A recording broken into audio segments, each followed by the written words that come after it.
Hola, gracias por estar ahí. Este vídeo corresponde al contenido de la sesión presencial del curso de Historia de España del 23 de febrero de 2022 de la Casa del Reloj en el distrito de Arganzuela, de Madrid. Abordamos las muchas cosas que ocurrieron en nuestro país entre el 14 de abril y el 16 de diciembre de 1931. Etapa de dos gobiernos provisionales de la Segunda República que fueron extraordinariamente fecundos en el avance de las libertades, los derechos y la consolidación de la democracia. Tenemos en este periodo unas elecciones a Cortes Constituyentes y la Constitución de 1931 que se elaboró fruto de un compromiso entre socialistas y republicanos de izquierda. Vamos a ello.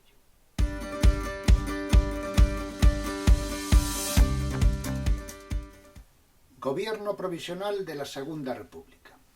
El 14 de abril de 1931, el Comité Revolucionario se constituyó en gobierno provisional formado por los firmantes del Pacto de San Sebastián. Presidente: Niceto Alcalá Zamora. Justicia: Fernando de los Ríos. Estado: Alejandro Lerroux. Guerra: Manuel Azaña. Marina: Santiago Casares Quiroga. Gobernación: Miguel Maura. Fomento: Álvaro de Albornoz. Trabajo: Francisco Largo Caballero. Instrucción pública: Marcelino Domingo. Economía: Luis Nicolau de Oliver. Hacienda: Indalecio Prieto. Y comunicaciones: Diego Martínez Barrio. Por grupos políticos, la distribución era la siguiente: 2 de derecha liberal republicana, 2 radicales, 3 socialistas, 3 republicanos radical socialistas, 1 de Acción Republicana, 1 de Acción Catalana y 1 republicano autonomista gallego. Las élites económicas observaban con cierto estupor los hechos. Tomaban el poder personas que representaban a clases sociales medias y bajas. Tenían la voluntad de transformar el país, beneficiar a los de abajo y extirpar la vieja política de corrupción y caciquismo. En ocasiones se ha dicho que era un gobierno revolucionario. Lo eran desde el punto de vista de cambio de régimen, pero estaban alejados de la revolución social. Sus miembros, en su mayoría burgueses, e incluso había algunos que habían sido monárquicos, como sucedía con Alcalá Zamora, presidente del nuevo gobierno. El propio Manuel Azaña se describía así: soy un intelectual, un liberal y un burgués. Por tanto, no pretendían alterar las estructuras sociales y políticas, lo que significaba que no estuvieran en contra de la justicia social que debía prevalecer en la República. Solo el PSOE era revolucionario, al menos sobre el papel, pues como el resto de los partidos socialistas europeos, aceptaban el juego parlamentario para establecer medidas sociales. Existían, eso sí, reticencias dentro del propio partido, circunstancias que, con cierta desgana, les llevaron en 1934 a la vía de la revolución. Una república catalana que duró 3 días. Esquerra Republicana de Cataluña, que acababa de formarse el 19 de marzo de ese año, obtuvo una resonante victoria en las elecciones municipales del 12 de abril de 1931. En Barcelona había conseguido 25 concejales frente a los 12 de la Liga Regionalista y otros 12 de la candidatura republicano-socialista. Luis Companys, candidato a alcalde por Esquerra Republicana de Cataluña, a las 13:30 horas del día 14 salió al balcón del ayuntamiento, Plaza de San Jaime, con la bandera tricolor y proclamó la República Española, después de Éibar, pero antes de que lo hiciera Madrid. Pero, una hora más tarde, desde el balcón de la Diputación, hoy sede de la Generalitat, también en la Plaza de San Jaime, que está en un edificio enfrente de otro, Francesc Macía, líder de Esquerra, proclamó el Estado catalán bajo el régimen de República Catalana, invitando al resto de los pueblos de España a crear una confederación de pueblos ibéricos. Dos declaraciones diferentes que abrieron una crisis entre Companys y Macía, en cuanto a la estrategia a seguir frente a un gobierno provisional republicano que aún no había tomado todavía posesión en Madrid y para el que esta declaración unilateral constituyó el primer problema de gran envergadura. Macía no tenía fichas que mover, no disponía de un ejército ni de apoyo suficiente. La actuación de Macía no iba encaminada a una ruptura con España proclamando la independencia, sino a provocar desde una situación de fuerza el cumplimiento de lo acordado en el Pacto de San Sebastián, es decir, la concesión inmediata de una amplia autonomía que desde su punto de vista era dentro de una república federal. El gobierno provisional presidido por Alcalá Zamora reaccionó rápidamente para desencallar la situación en Cataluña. Hacia allí viajaron los ministros Marcelino Domingo, Luis Nicolau d'Olwer y Fernando de los Ríos, donde alcanzaron un acuerdo con Macía que ponía fin a la República Catalana a cambio de un estatuto de autonomía para la Generalitat de Cataluña. 3 días duró la proclamación del Estado soberano catalán, del 14 al 17 de abril, y que acabó con la renuncia de Esquerra Republicana de Cataluña a un Estado catalán. Medidas del gobierno provisional. Todos los partidos presentes en el gobierno provisional pretendían crear un régimen democrático y modernizar España. Para ello tenían que convocar elecciones constituyentes, que se celebrarían el 28 de junio de 1931. Fijémonos en la rapidez, en la evolución en que fueron tomando medidas. Y más en el otro sentido que les voy a comentar. Porque antes de que ese próximo Congreso de los Diputados, salido de esas elecciones, pudiera legislar, debían comenzar a resolver los principales problemas del país y, por tanto, comenzaron a gobernar a golpe de decreto. Veamos algunos de ellos. Generalitat Catalana Provisional. Desde el 17 de abril se abrió esta posibilidad, con el encargo de elaborar un estatuto, que se llamaría el Estatut de Núria, que sería sometido a plebiscito del pueblo catalán y después a las Cortes. El 20 de julio de 1931 se votó con una participación del 75% del censo masculino y obtuvo el 99% de los votos afirmativos. El 18 de agosto, Alcalá Zamora lo presentó a las Cortes para su discusión. Tras numerosos debates, el Estatuto de Cataluña sería aprobado el 9 de septiembre de 1932. Más medidas. Ante la huida de capitales, el gobierno prohibió que los viajeros saliesen de España con más de 5.000 pesetas.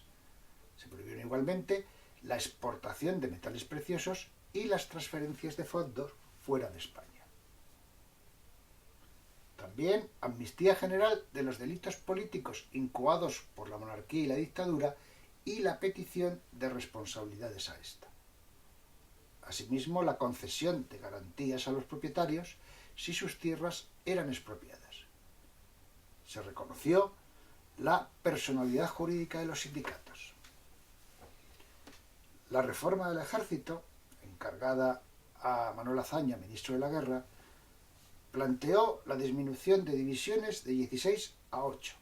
Había en ese momento 195 generales, 16.926 jefes y oficiales y únicamente 105.000 hombres de tropa.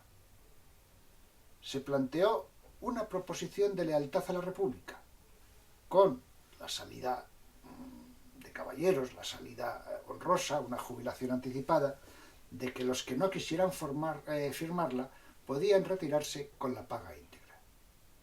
Se suprimió la Academia Militar de Zaragoza, la Ley Militar de Jurisdicciones y los pases de viaje gratis que tenían en trenes los militares. Se creó la Guardia de Asalto, un cuerpo en el que se confiaba la plena lealtad a la República. Más medidas. En 1930 la tasa de analfabetismo en España era del 32%. Había que formar ciudadanos nuevos porque la República, según Marcelino Domingo, ministro de Instrucción Pública de abril a diciembre del 31, heredó una tierra poblada de hombres rotos. La República heredó una inmensa carencia de escuelas y de maestros. Según un informe de la inspección, había en España 32.680 escuelas y un déficit de 27.151. Lo que era lo mismo, había 1 millón de niños sin escolarizar. Las carencias eran todavía más evidentes al considerar la precariedad de los edificios dedicados a escuelas, la situación de la educación de la mujer, la formación del profesorado, la educación de adultos, etc. Durante el mandato de Marcelino Domingo, aunque todavía no se había aprobado la Constitución, se tomaron importantes medidas legislativas. Programa masivo de construcción de escuelas. Se crearon 7.000 plazas para maestros. Se incrementó el sueldo de los maestros. Se establecieron cursillos de selección profesional en sustitución de las clásicas oposiciones. Se reformaron las escuelas normales, donde se forman los maestros, y se creó el Patronato de Misiones Pedagógicas. Por otra parte, Largo Caballero, ministro de Trabajo, preparó y el gobierno aprobó varios decretos urgentes. El 29 de abril protegía a los campesinos arrendatarios prohibiendo momentáneamente los desahucios. Se prohibió a los propietarios que pudieran contratar jornaleros fuera del término municipal mientras hubiera obreros sin trabajo. Se establecieron jornales de 5,5 pesetas y media por jornada diaria y de 11 pesetas por jornada en la siega. Se aseguró la contratación colectiva y se establecieron jurados mixtos entre patronos y trabajadores para fijar las condiciones de trabajo. Más, por decreto de 15 de abril se establecía la libertad de creencias y cultos, sin que el Estado pudiera pedir al ciudadano revelación de sus convicciones religiosas. Se aprobaron órdenes secularizadoras importantes, como fueron disolución de las órdenes militares, supresión de la obligatoriedad de asistencia a actos religiosos en cárceles y cuarteles, fin de las exenciones tributarias a la Iglesia y, por decreto de 5 de mayo, se puso fin a la participación de la Iglesia en la elaboración de planes de estudio. La Iglesia, al percibir que la futura Constitución quería un Estado laico, se situó en la oposición absoluta. Algunos altercados, hay debates de quienes los provocaron, dieron lugar a la quema de conventos por parte de incontrolados. Todo, absolutamente todo, con este asunto se radicalizó. Las elecciones a Cortes Constituyentes del 28 de junio de 1931. Ese día se celebran las elecciones a Cortes Constituyentes. Para ello se modificó parcialmente la Ley Electoral de 1907, actualizada por decreto de 8 de mayo. Se establece la mayoría de edad en 23 años y también se modifican las circunscripciones electorales para aumentar el número de diputados elegidos por sistema mayoritario. En dichas elecciones las mujeres podían ser elegidas. De hecho, fueron 3 las que salieron como diputadas, pero no pudieron votar. Las candidaturas de centro-izquierda que formaban el gobierno provisional, unidas en la conjunción republicana-socialista, compuesta por el PSOE, los radicales de Lerroux, los radicales socialistas, la derecha liberal republicana de Alcalá Zamora y la Acción Republicana de Azaña, si bien cada partido concurría con su propio partido, arrasan en las elecciones, ya que la derecha se presenta desunida. Se establecen así unas Cortes totalmente reformistas, destacando el aumento de escaños del PSOE, que obtuvo 115 diputados. La derecha monárquica y católica solo consiguió unos 50 diputados, repartidos entre los 15 agrarios de Martínez de Velasco y los 5 de Acción Nacional de José María Gil Robles, que formarían la minoría agraria, y los diputados de coalición católica forista integrados por la Comunión Tradicionalista, los nacionalistas vascos del PNV y católicos independientes, que había triunfado en las provincias vascongadas y Navarra, y que constituirían la minoría vasco-navarra con 15 diputados. Además, había otros diputados monárquicos y regionalistas de derechas. Las nuevas Cortes celebran su primera reunión el 14 de julio de 1931, una fecha que no fue escogida al azar, era el aniversario de la toma de la Bastilla en 1789, al inicio de la Revolución Francesa, y es elegido como presidente de esas Cortes el socialista Julián Besteiro. Ante esas Cortes será ante los que el gobierno provisional cederá sus atribuciones transitorias y será elegido un presidente de la República y un nuevo gobierno. Comisión Constitucional y primera crisis de gobierno.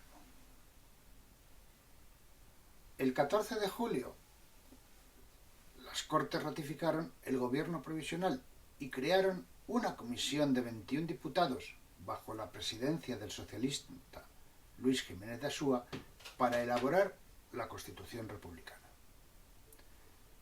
Se había realizado previamente un anteproyecto por una comisión presidida por el jurista Ángel Osorio Gallardo, que era un católico progresista, y en la que, aunque se contemplaba la separación Iglesia-Estado, fue un texto excesivamente conservador desde el punto de vista del gobierno provisional y no fue tenido en cuenta.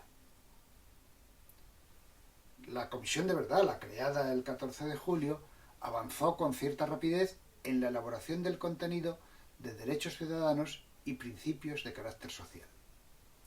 El modelo en el que se inspiraron fue la Constitución de la República de Weimar, la alemana de 1919, después de la Primera Guerra Mundial. Entre la Constitución del 31 y la de República de Weimar hay bastantes similitudes, pero fijémonos que en ambos casos se sale de regímenes monárquicos, en el caso de Alemania y en el caso de España, que luego son subsumidas, sucumben ante el avance de los fascismos. Uno de los puntos más controvertidos de este proyecto constitucional fue el voto de las mujeres. Incluso entre las 3 únicas mujeres diputadas, Victoria Khan se ponía porque consideraba que la influencia de la Iglesia en ese voto se decantaría hacia la derecha, lo que finalmente ocurrió. Mientras que Clara Campoamor y Margarita Nelken apoyaban la igualdad absoluta con los hombres. Las cláusulas religiosas suscitaron grandes iras. El artículo 26 separaba Iglesia y Estado. El Estado dejaría de pagar sueldos a los sacerdotes al cabo de 2 años, un acuerdo que se había alcanzado en el Concordato de 1851 para compensar a la Iglesia por las expropiaciones que habían tenido lugar con la desamortización y que ahí quedaban. Se suprimían las exenciones fiscales y se obligaba a la Iglesia a pagar impuestos. Todas las órdenes religiosas debían inscribirse en el Ministerio de Justicia y si se planteaba que iban contra los intereses de la República, podían incluso ser disueltas. Alcalá Zamora, presidente del gobierno provisional, y Miguel Maura, ministro de Gobernación, ambos católicos, dimitieron. El presidente de las Cortes asumió provisionalmente el cargo de presidente de la República y el 14 de octubre de 1936 encargó a Manuel Azaña que presidiera el nuevo gobierno, con Lerroux como ministro de Estado, que era el puesto en el que estaba. Pero a Lerroux esto no le sentó nada bien. Comenzó a distanciarse por no haber sido elegido él como presidente del gobierno. Un gobierno que tuvo un mandato hasta el 16 de diciembre de 1931, en que tras la aprobación de la Constitución el día 9, se formó uno nuevo. Características de la Constitución de 1931. La proclamación de la República fue el efecto de una causa. Los abusos de la restauración canovista y la dictadura de Primo de Rivera, que que habían fracturado la vida política y polarizado la sociedad. Era imposible, en aquellas circunstancias, una constitución de consenso. La Constitución de 1931 fue el resultado de un compromiso entre socialistas y republicanos de izquierda para establecer una república democrática y no confesional. En ella se recogían una amplia declaración de derechos y libertades, como el sufragio femenino, el matrimonio civil y el divorcio, así como el derecho a una educación primaria obligatoria, laica y gratuita. Y si bien se respetaba la propiedad privada, se asumía el principio de que la riqueza del país quedaba subordinada a los intereses generales. Fue aprobada por las Cortes el 9 de diciembre de 1931 por 368 votos a favor de los 420 posibles. No hubo votos en contra. Los diputados de derecha y los de extrema izquierda no se hallaban presentes. Aspectos principales de esta Constitución. Tenemos la igualdad de los españoles ante la ley con la aprobación del sufragio universal, simbolizada en la concesión del voto femenino por primera vez en la historia de España. Todos los españoles son iguales ante la ley, artículo 2. Los ciudadanos de uno y otro sexo, mayores de 23 años, tendrán los mismos derechos electorales conforme determinen las leyes. La soberanía nacional. Todos los poderes emanan del pueblo. Ese es el artículo 1. Recuerden que había sido el grandísimo debate en las constituciones del siglo XIX, donde esa soberanía, pues las constituciones de derechas planteaban que manían de los derechos dinásticos. Se consagran las libertades de expresión, reunión y asociación, garantes, consideran, del sistema democrático. La organización territorial del Estado se compone de regiones autónomas, provincias y municipios. Por primera vez, las comunidades optaban a una autonomía política. Cataluña, ya recuerden esa república de 3 días y el pacto al que llegaron, consiguió la aprobación de su Estatuto de Autonomía en las Cortes por mayoría absoluta en 1932.